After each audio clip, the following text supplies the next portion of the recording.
Romanos, a carta que escreveu o apóstolo Paulo, Romanos no capítulo 6, nós leremos o verso 12 e o verso 13. É o texto básico do nosso estudo. Morrer para si mesmo, servindo aos outros, é a nossa lição de hoje. E o texto diz assim, Romanos 6, 12 e 13. Não reine, portanto, o pecado em vosso corpo mortal, para lhe obedecerdes em suas concupiscências. Nem tampouco apresentei os vossos membros ao pecado por instrumento de iniquidade, mas apresentai-vos a Deus como vivos entre os mortos, e os vossos membros a Deus como instrumento de justiça. Nós vamos orar ao nosso Pai mais uma vez. Baixa a tua cabeça, fecha os teus olhos. Deus bendito, Pai amoroso, nós agradecemos ao Senhor mais uma vez pelo privilégio.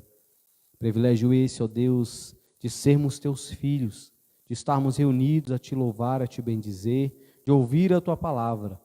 Clamamos ao Pai Santo, em nome de Jesus Cristo, que a nossa mente, o nosso coração esteja atento, ó Deus, para ouvir a tua doce voz.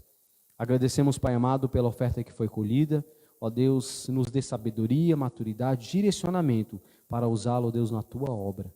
Agradecemos por cada ofertante, por cada membro dessa igreja, cada irmão que quer estar conosco. Em nome de Jesus. Amém e amém.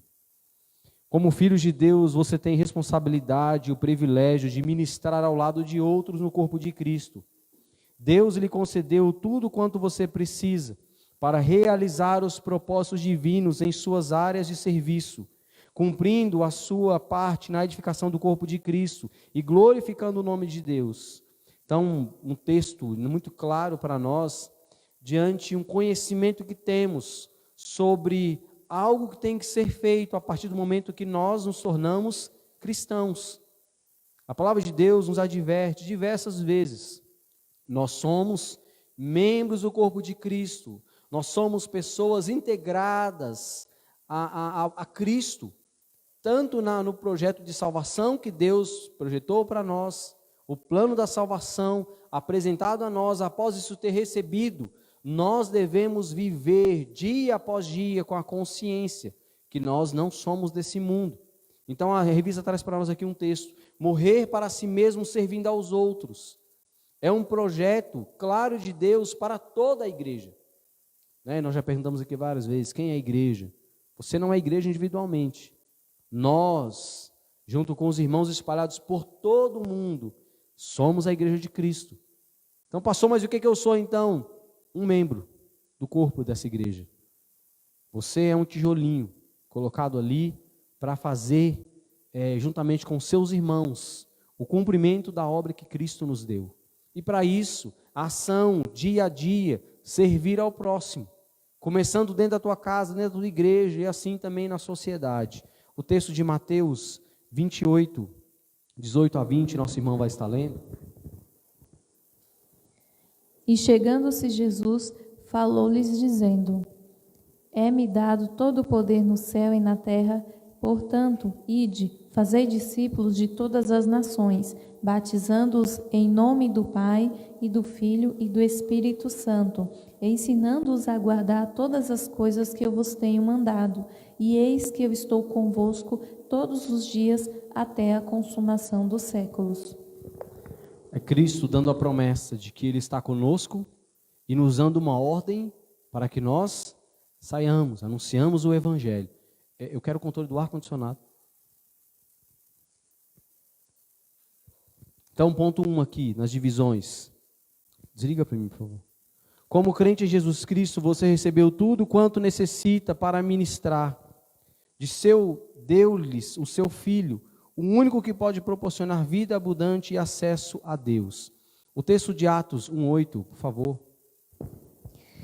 Mas recebereis o poder do Espírito Santo, que há de vir sobre vós, e ser-me-eis testemunhas, tanto em Jerusalém como em toda a Judéia e Samaria, e até aos confins da terra. Há um poder que é nos dado, esse poder vem do Espírito de Deus, o Espírito Santo do Senhor. Algo que, quando nós compreendemos isso, há-nos um alerta. O primeiro alerta é que nós temos uma responsabilidade. Algo que, no coração de cada crente, além da responsabilidade de se manter fiel, buscar dia após dia a santidade, como falamos semana retrasada, a santidade que é uma santidade progressiva. Como a Bíblia nos descreve, eu escrevo a vós que são santos, que busquem dia a dia a santidade. Então essa responsabilidade, além desse padrão que é exigido de Deus para nós, uma responsabilidade de sermos testemunhas do Evangelho.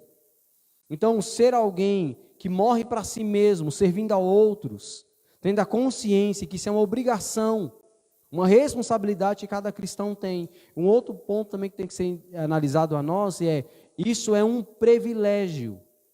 Como nós sempre oramos, né? A minha oração, Senhor, obrigado pelo privilégio de estarmos aqui reunidos em Teu nome, mas um privilégio de andar no mundo também em nome de Cristo, o privilégio de anunciar o Evangelho, como a palavra descreve aquilo que os anjos almejaram fazer. Deus concedeu a nós o privilégio de anunciar aquilo que Cristo pode fazer na vida das pessoas. Efésios 2, 14 a 18, por favor.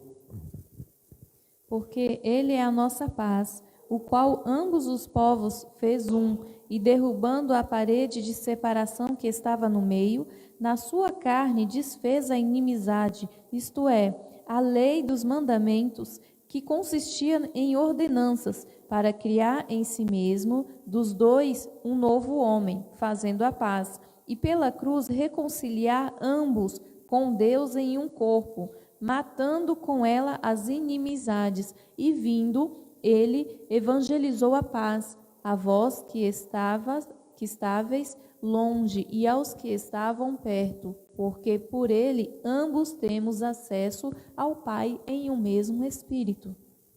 Foi o ponto A que nós lemos aqui. Cristo não dá os acessos diretamente a Deus, algo que nós não podemos fazer por nós mesmos.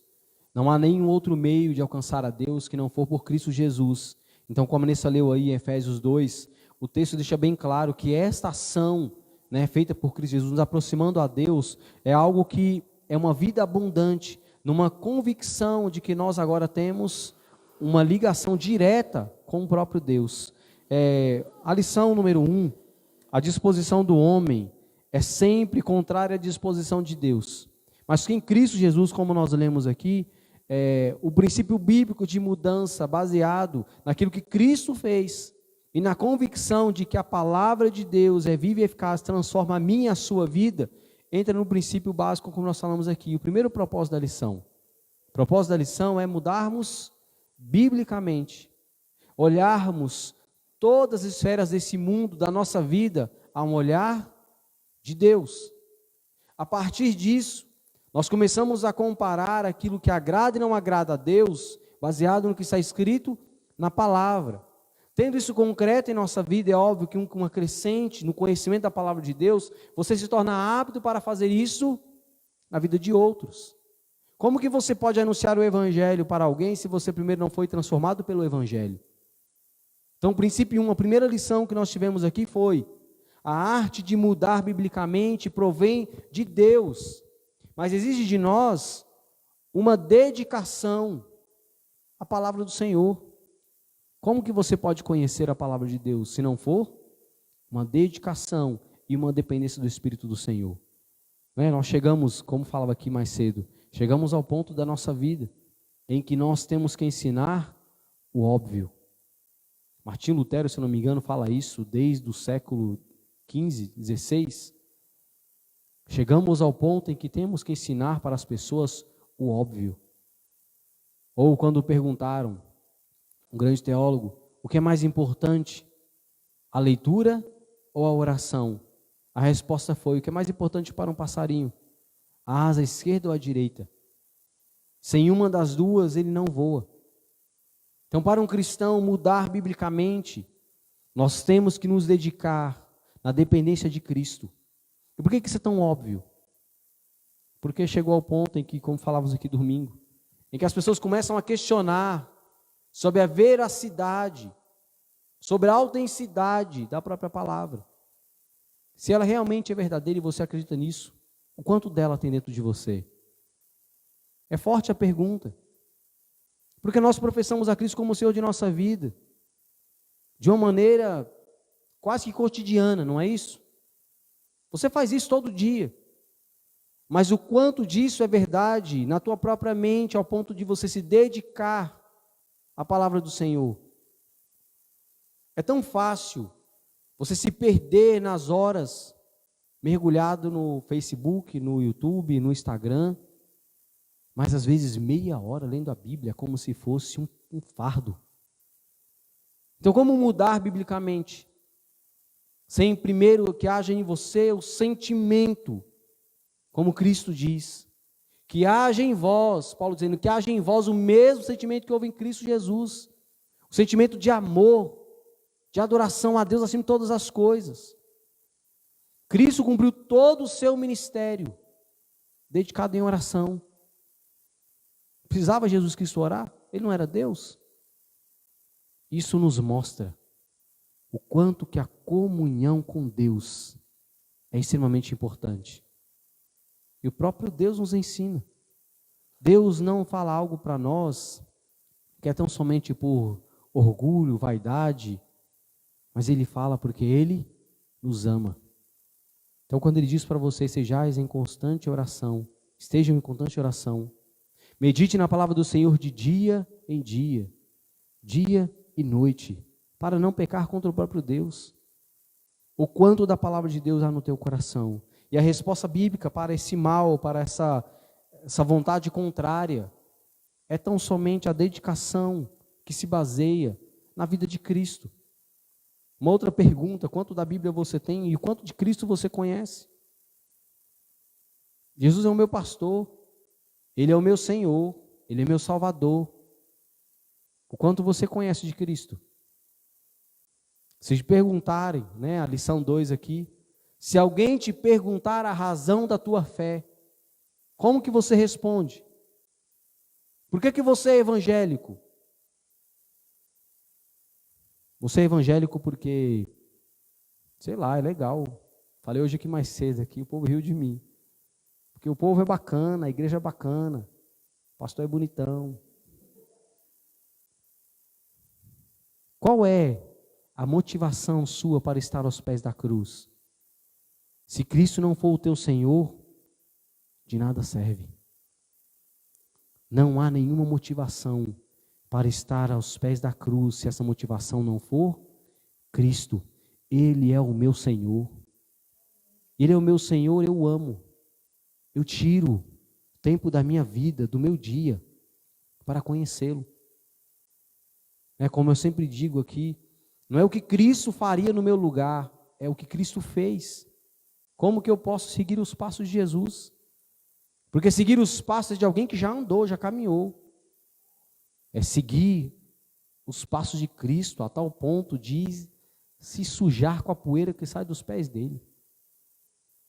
O texto de domingo que nós vamos pregar é: bata a poeira dos teus pés.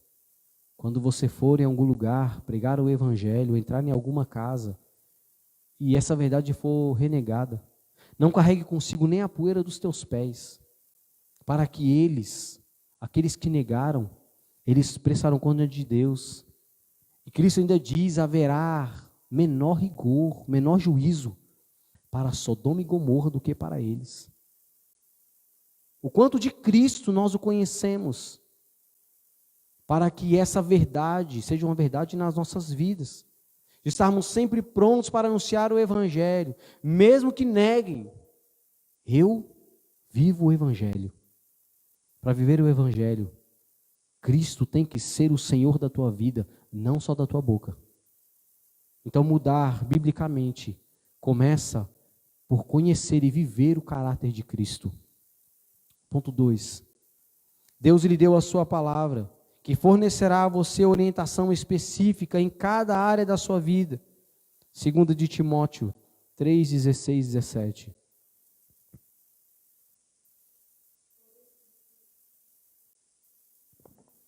Toda escritura é divinamente inspirada e proveitosa para ensinar, para repreender, para corrigir, para instruir em justiça, para que o homem de Deus seja perfeito e perfeitamente instruído para toda a boa obra. Existe uma palavra foi falada uma palavra aqui para que todo homem de Deus seja perfeitamente instruído para a boa obra. Você não alcança a perfeição. Quem lhe concede a perfeição é o próprio Deus. E essa perfeição não é algo também no que você faz. Porque quem continua fazendo é o próprio Deus. Falando de novo do texto da pregação de domingo. Não perca, domingo 8 horas. É Cristo dizendo: quando vocês tiverem que falar diante dos poderosos, porque vocês serão colocados diante de pessoas para anunciar o Evangelho, não se preocupem com o que falarão ou como falarão, porque o Espírito do Senhor, esse falará por vós. Quanto de Deus nós temos para conhecer de fato a vontade de Deus na hora de pregar o Evangelho? Sei que estou sendo repetitivo. O quanto eu conheço de Cristo, o quanto eu conheço da palavra, o quanto eu conheço e tenho intimidade com o Espírito Santo para viver isso. Que o homem de Deus seja perfeito e perfeitamente habilitado para toda boa obra. 1 de Pedro, por favor. 2 Pedro. Visto como seu divino poder nos deu tudo o que diz respeito à vida e piedade, pelo conhecimento daquele que nos chamou pela sua glória e virtude, pelas quais ele nos tem dado grandíssimas e preciosas promessas, para que por elas fiqueis participantes da natureza divina, havendo escapado da corrupção que pela concupiscência há no mundo. A lição 3, os princípios bíblicos, o caminho do homem e o caminho de Deus, ele diz o seguinte: a Bíblia é suficiente, o Espírito Santo é necessário e a oração é vital. E isso é para toda a vida. Você não tem como. É impossível você chegar ao entendimento do Espírito Santo sem a oração. E é impossível você chegar à compreensão da palavra de Deus sem a iluminação do Espírito Santo. Não é algo que se discute aí, eu não quero nem entrar nesse assunto mais, se discute, né, o que tem falado aí sobre a Bíblia. Para mim, há uma única questão. A maneira de olhar a Bíblia, como se olhasse para a história, vendo o que aconteceu e o que não aconteceu, esperando que coisas venham sendo mudadas a partir do ponto da perspectiva humana, não da perspectiva divina. Porque a palavra de Deus, ela não muda, ela é eterna. E como diz Martinho Lutero, a palavra de Deus, ela é mais atual que o jornal de hoje. Oi? Billy Graham. A Bíblia é mais atual do que o jornal de hoje. Quando eu tenho essa consciência que a palavra de Deus, ela é eterna, o princípio é fundamental para a mudança da minha vida, eu clamo a Deus, na dependência do Espírito Santo do Senhor, que as verdades nela contidas sejam reveladas dia a dia na minha vida. Princípios bíblicos são fundamentais para uma vida de conhecimento e vivência no corpo de Cristo. A mensagem central aqui é para o cuidado do corpo de Cristo, e que o corpo de Cristo faça diferença no mundo. No 3º e no 4º século, quando se começaram ali a ação da igreja, já numa ação conjunta, entre as pessoas que eram colocadas à liderança, junto com a própria sociedade, porque a igreja fazia diferença ali, as pessoas começavam a enxergar isso, era notório quem de fato era cristão. E isso foi indo até que, infelizmente, começou a perseguição aos cristãos, de uma forma mais invasiva. E nos dias de hoje, sabe o que é tão triste? Porque falam que aí existem aí cerca de 20 a 30% da humanidade são cristãos. Se isso fosse verdade, esse mundo não seria o que é. Nós temos aí cerca de 7 bilhões, mais de 7 bilhões de humanos nesse mundo. Então tira aí por base aí, 30% de cristãos. O que seria desse mundo? Sabe o que é mais doloroso? é que as pessoas falam que são cristãs tão somente por aquilo que é como que é demanda e oferta, não é? Quanto mais você tem de oferta, mais você tem de pessoas ali querendo. E o que é oferecido nas igrejas hoje é: venha que Deus tem para você o melhor dessa terra. O que é oferecido hoje nas igrejas são: quanto mais você for fiel a Deus, mais Deus é fiel a você, e você vai receber as bênçãos de Deus nessa terra. Você quer casa, você quer carro, você quer amor, você quer paz. Totalmente mensagens antropocêntricas. O homem no centro da mensagem. Então, quanto mais se oferta, mais gente vindo para receber. Mas um cristianismo ao qual Cristo descreve, ao qual ele diz que aquele que faz parte do corpo de Cristo segue iluminado pelo Espírito Santo de Deus, tudo o que faz é para glorificar ao Senhor, mesmo que isso lhe cause prejuízos financeiros, mesmo que isso lhe cause a morte. O Evangelho não traz barganha com ninguém, não é uma oferta para que você venha ter uma vida boa neste mundo. É uma única opção: ou você se reconcilia com Deus, ou continua morto. Foi o que nós lemos aqui em Romanos 6. Não reine, portanto, o pecado em vosso corpo mortal para obedecer em suas concupiscências. Tampouco apresentei-vos os vossos membros ao pecado de instrumento de iniquidade, mas apresentai-vos a Deus como pessoas vivas dentre os mortos, que pregamos domingo passado. Quem tem um encontro com Cristo, deixa seu estado de pecado, de morto, para alguém que se torna vivo espiritualmente. E um vivo, ele respira, ele conversa, ele tem comunhão, ele reage. Como que você tem reagido? Como que a tua igreja, e aí é pesado ter pastor, o que o pastor está pregando, como que a tua igreja vive? Porque nós instruímos e ouvimos através de Cristo que a comunhão com a igreja é um reflexo de uma comunhão íntima e verdadeira com Cristo. Como que nós temos vivido a nossa vida, ao ponto de alguém entrar aqui e falar: esse povo realmente é diferente. Sabe uma das coisas que eu fico muito feliz, eu gosto de contar, mas a pessoa não fica orgulhosa não, viu, Thaís? Porque a Thaís falou um negócio aqui para nós: gente, vocês são um povo feliz. Isso nos alegra o coração, por saber que realmente Cristo fez a diferença em nossa vida. Nós não estamos presos a padrões humanos, porque nós estamos ligados à liberdade que há em Jesus, o nosso Senhor e Salvador.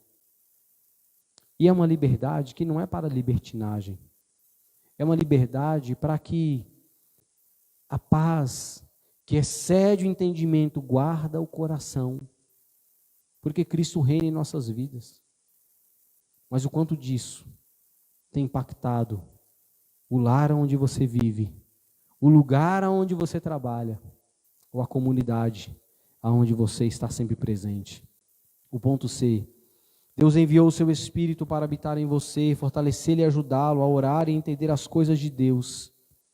Deus nos enviou o seu Espírito para que nós possamos de fato entender que a nossa força, ela é nossa porque Deus nos deu, mas ela vem do Espírito do Senhor. 1 Coríntios 2, por favor. Mas Deus nulas revelou pelo seu Espírito, porque o Espírito penetra todas as coisas, ainda as profundezas de Deus.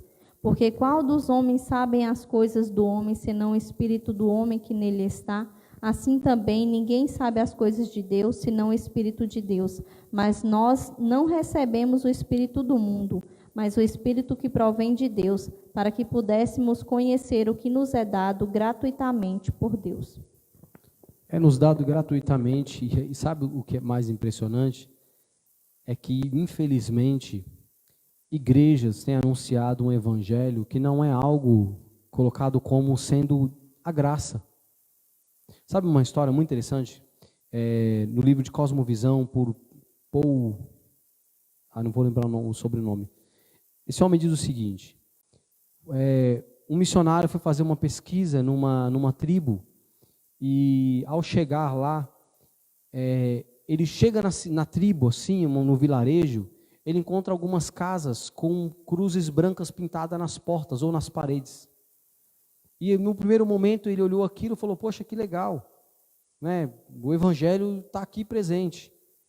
Aí ele foi conversar com alguns dos indígenas que estavam, e aí um falou assim: poxa, que legal, mais um missionário veio nos falar desse poder. E ele achou engraçado, a pessoa falou: o poder que ele veio nos trazer, veio trazer mais poder. Ele perguntou: o que você conhece do evangelho? Não, o evangelho nos livra do mal. O evangelho nos dá poder. Aí ele: quais são as palavras que você compreende sobre ser o poder? Aí ele diz: eu vou te contar uma história. Quando nós temos um inimigo, nós não pegamos mais uma flecha ou uma faca e vamos matá-lo. Nós vamos até ele e falamos para ele: salvação e redenção. E aí eu nem posso matá-lo, nem ele pode me matar. Então acabou a briga. Não tem mais briga na aldeia. Porque se nós temos briga, o missionário nos ensinou que nós temos a salvação e a redenção. Então eu chego para o cara e digo: salvação e redenção. Aí acaba a briga. Aí ele acendeu um alerta. Ele: por que vocês pintaram uma cruz nas portas de vocês? É para que o mal olhado e para que os espíritos maus, daqueles que não ouviram as palavras de salvação e redenção, não venha para a nossa casa. O que eles tinham do evangelho era um misticismo. Era um paganismo misturado com toda a cultura que eles já viviam. Para eles o evangelho era o poder para não ser morto pelo inimigo. Não tinha nada a ver com a salvação em Jesus Cristo.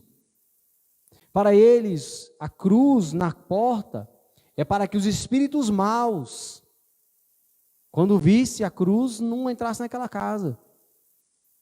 Porque o missionário que lá apresentou, com medo de morrer, segundo um encontro lá no livro, começa a revelar para aquele: vocês podem ser poderosos, porque eu sou poderoso, e dou para vocês o mesmo poder, salvação e redenção.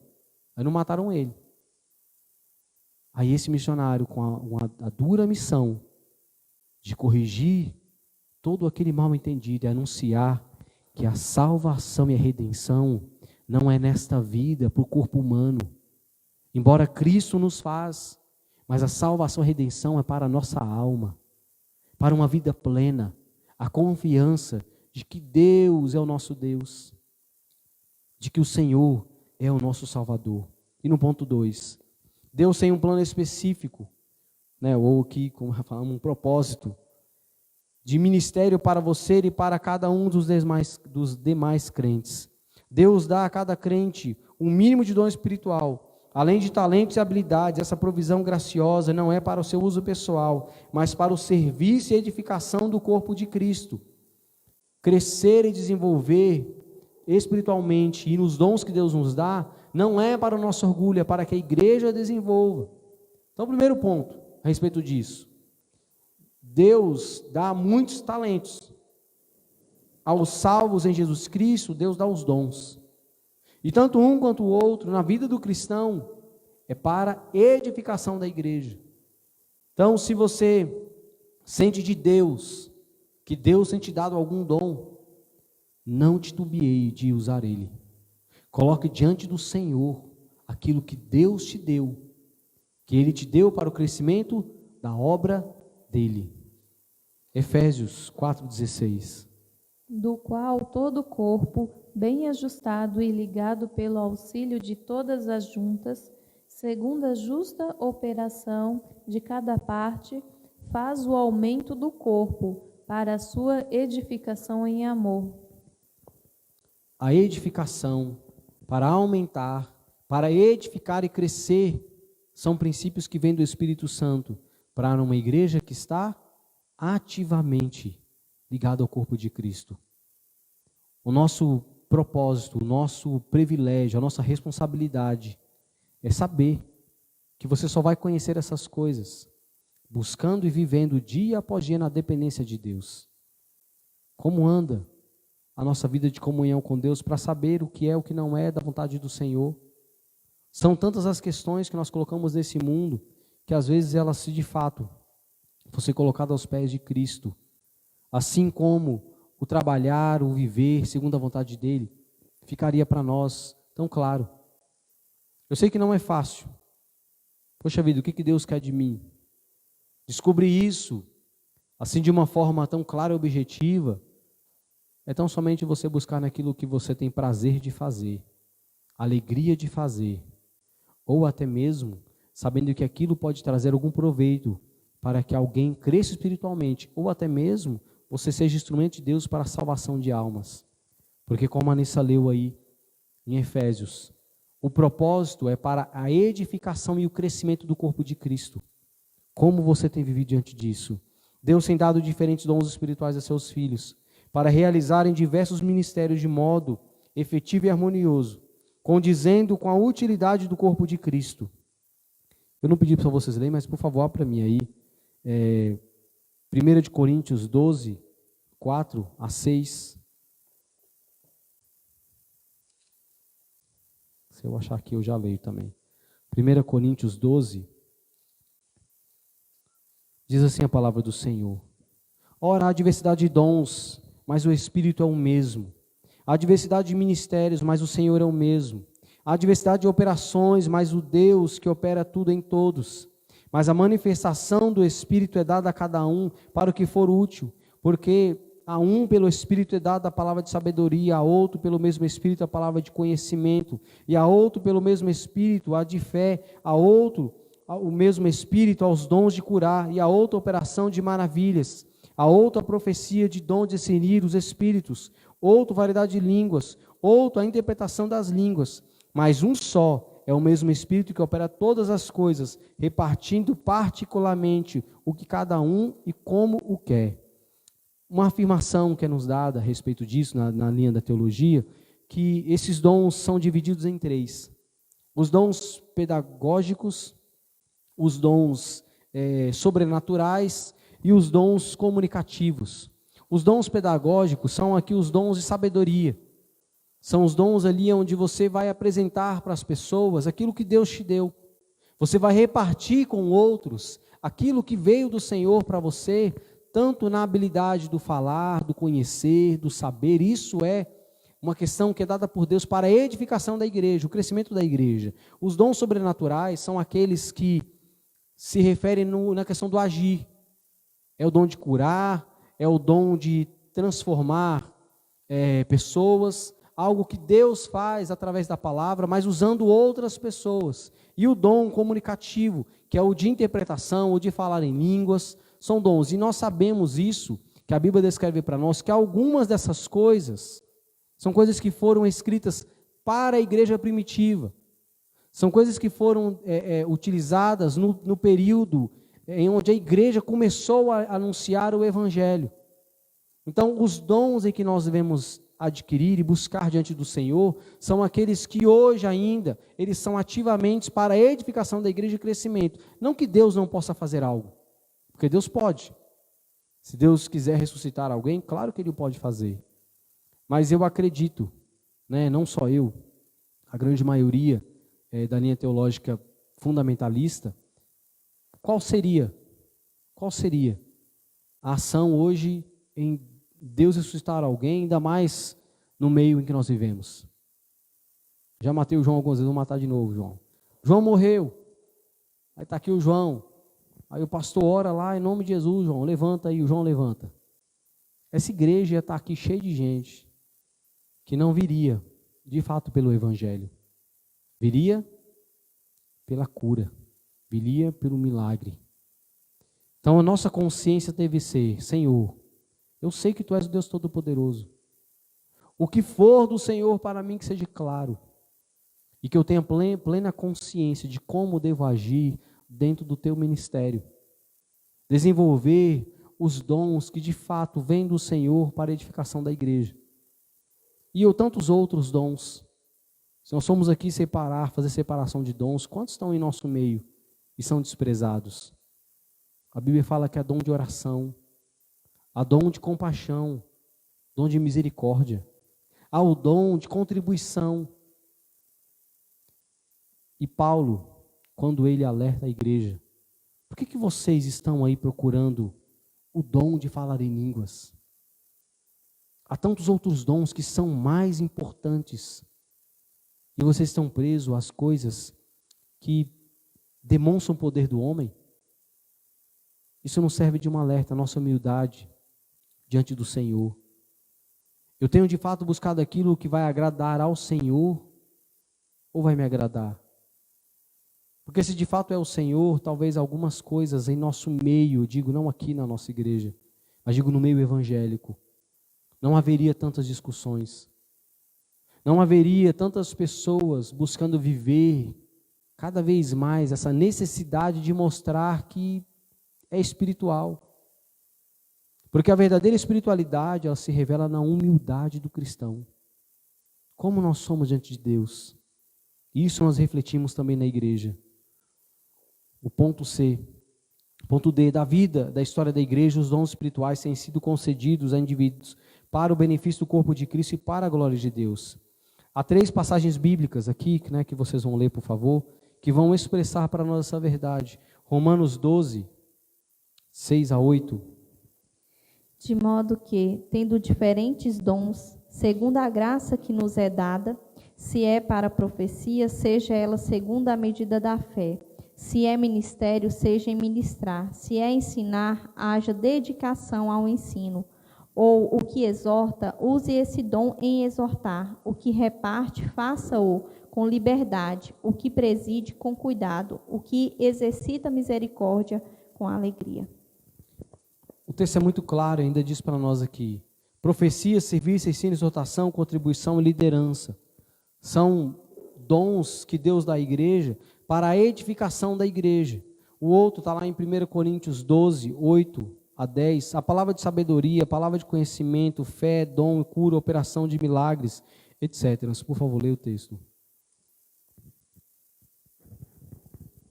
Porque a um pelo Espírito é dada a palavra de sabedoria, e a outro pelo mesmo Espírito a palavra da ciência, e a outro pelo mesmo Espírito a fé, e a outro pelo mesmo Espírito os dons de curar, e a outro a operação de maravilhas, e a outra a profecia, e a outro o dom de discernir os espíritos, e a outro a variedade de línguas, e a outro a interpretação das línguas. Mais uma vez, como o texto revela para nós, morrer para si mesmo, para que você possa de fato servir a outros, uma dedicação de uma igreja que sabe e tem uma plena consciência que os dons que Deus nos deu é para o serviço, é para a edificação, como nós temos servido ao Senhor. Como a Anissa descreveu aqui, uma lista de milagres, ou uma lista de dons que podem ser feitos se a igreja realmente estiver fundamentada em Cristo. Como crente em Jesus Cristo, você precisa ministrar o seu ministério, e é necessário que você faça isso aos demais membros do corpo de Cristo. Você não vai fazer isso a qualquer pessoa. Você vai começar primeiramente ao corpo de Cristo, anunciando isso, a fim de que as pessoas vejam. Ali realmente há alguém que teve um encontro pessoal com Jesus. Tem um livro muito importante que é O Clamor do Mundo. O Clamor do Mundo, ele revela sobre um pastor que chega numa igreja simples e aceita a proposta de pastorear aquela igreja, mas com uma contraproposta. O que entrar nessa igreja, 30% do valor vai ser revestido em missões. Ele faz isso, então as pessoas começam a descobrir que tantos irmãos tinham o dom de contribuição, outros tinham a alegria de compartilhar, de orar, de estar juntos. Aquela igreja se tornou a maior igreja dos Estados Unidos. Quando uma igreja tem o mesmo objetivo, o objetivo de servir a pessoas, sabendo que isso é algo que vem de Deus, e que Deus nos provém, como nós lemos aqui no começo, primeiro nos dando Cristo Jesus como Salvador de nossas vidas, nos reconciliando com Deus, usando a tua palavra, que pelo poder da palavra nós tenhamos uma condição plena de exercer esse ministério. E nos usando o Espírito Santo, que é o mesmo que nos dá os dons para a edificação da igreja. Você já identificou algum dom na tua vida? Porque se você é cristão e dizer que não tem dom, você contraria a Bíblia. Porque a Bíblia fala que todo cristão, ele recebe de Deus, no mínimo, um dom. Olha lá, se não muitos dons. Você conhece alguém que tem a alegria de orar, de contribuir, de ensinar? São dons que vêm do Espírito Santo do Senhor. E como crente você deve exercer seu dom espiritual, ou dons, em amor. Quando cada filho de Deus é fiel no ministério, o corpo todo é edificado em amor. E o que Deus espera de nós? Espera que sejamos fiéis à tua palavra, sejamos fiéis ao teu ministério. Há uma ordem nos dada. E essa ordem só pode ser obedecida se nós tivermos uma ligação direta com o próprio Deus. O relacionamento com Deus é um relacionamento que vai conduzir você ao entendimento do que fazer, o que falar, como falar. E na plena consciência, Senhor, somos falhos, mas sabemos que o teu poder age em nós. O teu poder age em nós. E como é importante ter uma consciência plena de que a igreja, ela tem que crescer dia após dia, o seu amor e dedicação. E isso começa com Deus e depois uns para com os outros. Soren Kierkegaard, ele é um dos filósofos cristãos que trouxe para nós assim preciosos ensinamentos.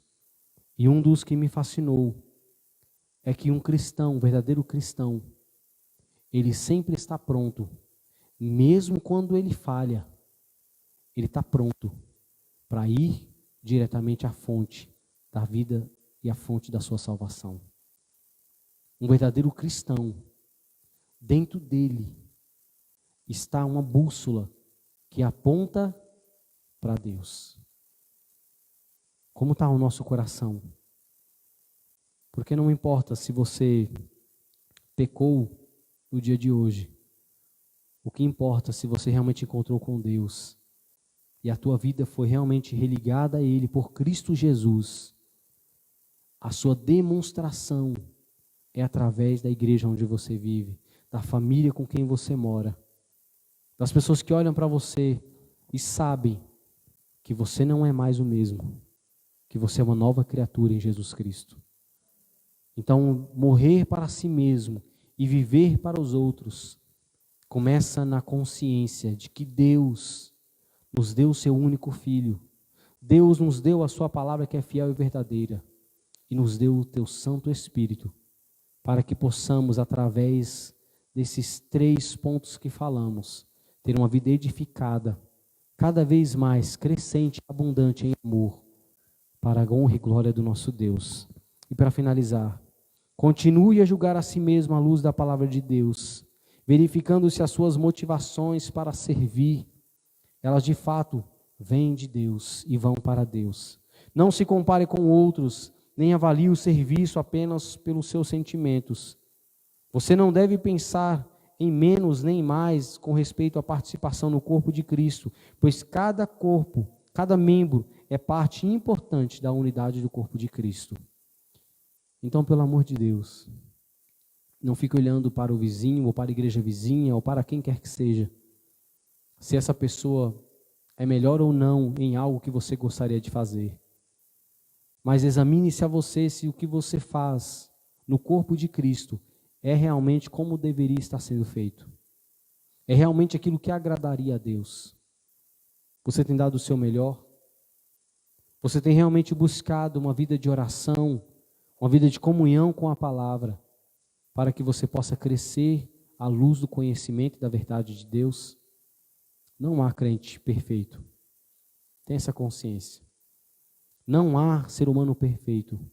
O único perfeito nessa terra foi nosso Senhor Jesus Cristo. Mas há pessoas regeneradas por Cristo Jesus. Há pessoas transformadas pelo seu poder. mas tudo que há em nós é para a honra e glória de Deus. Há uma vida que deve ser vivida e transformada para que o corpo, dia após dia, possa ser edificado e tenha o crescimento para a honra e glória do Senhor. Baixe tua cabeça. Obrigado, Senhor, por esse precioso momento, ó Deus, de estudo, ó Pai, de meditação da Tua Palavra. Pedimos, Pai Santo, em nome de Jesus Cristo, que o Senhor guarde essas palavras em nossos corações, que as mesmas, ó Deus, venham trazendo, Pai Santo, a correção, ó Deus, a edificação, a nova esperança, uma fé aumentada, para que possamos, ó Deus, sermos servos fiéis, pessoas que servem, ó Deus, ao Senhor, servindo a igreja, servindo, ó Deus, pessoas, e que possamos amar como o Senhor nos amou. Pedimos, Pai Santo, perdão pelos pecados e falhas. Dá-nos, ó Deus, uma noite de bênção e de paz. Tudo isso rogamos em nome de Jesus. Amém e amém. Você que assistiu, você que está aqui conosco, que Deus possa colocar no teu coração uma viva esperança de que o nosso Senhor Jesus está voltando e que essa igreja ela possa crescer na consciência de que o amor de Deus, ele é eterno. E o amor de Deus deve ser vivido e demonstrado uns pelos outros. E isso para a glória do Senhor. Que Deus abençoe a todos.